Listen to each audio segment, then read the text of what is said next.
प्रफुल्ल, अगर मैं पूछूं कि पिछले 4-5 साल का जो सफ़र रहा,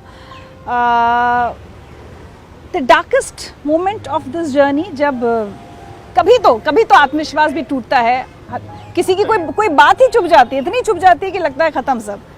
देखो क्या है ना, सबसे बड़ा तो वो रोड साइड पे चाय का ठेला चालू करना सबसे बड़ा चैलेंज था।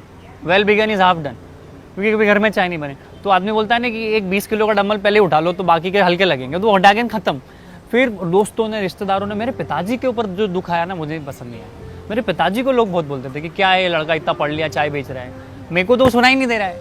अब समझो मेरे पिताजी के ऊपर क्या बीतती होगी, वो अपने आप झेल रहे होंगे और वो चीज़ मुझे वो पास ऑन नहीं कर रहे कि भाई ऐसा बोल रहे हैं, तो वो दुख हुआ। फिर दूसरा, मेरे को फाइनेंशियल भी बहुत प्रॉब्लम्स हुई। मैं, पता है आपको, बहुत टाइम तो मेरे पास रिचार्ज करने का पैसा नहीं होता था। कभी धंधा है सर, ऊपर नीचे होता रहता है, मैं कुछ भरोसा नहीं, कभी कम कभी ज़्यादा, तो खाने का पैसा नहीं होता था, वो भी दिक्कत होती थी। फिर है ना, आपको पता है, मैं जब चाय के ठेले के बाद मैंने ठेला गाड़ी बनवा ली थी मेरी, तो उस ठेला गाड़ी को मैंने जिस दिन खरीदा ना, उसको रखने के लिए जगह नहीं थी मेरे पास, तो उस ठेला गाड़ी को मैंने 2.5 किलोमीटर घुमाया है। पहली बार मैंने ठेला गाड़ी बनवाई, और मेरे को ठेला गाड़ी चलाते नहीं आती, और बिल्कुल पैक्ड ठेला गाड़ी।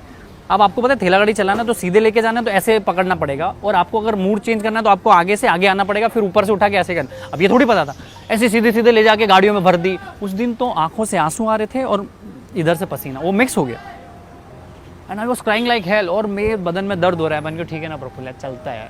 आपको सिर्फ आपको खुद को कन्विंस करना है दुनिया में। आपको दुनिया को किसी का, आपको ना अपने माँ बाप को कन्विंस करना है, ना आपके दोस्तों को कन्विंस करना है, आपको सिर्फ अपने आप को कन्विंस करना है। और मैं आज भी वही करता हूँ।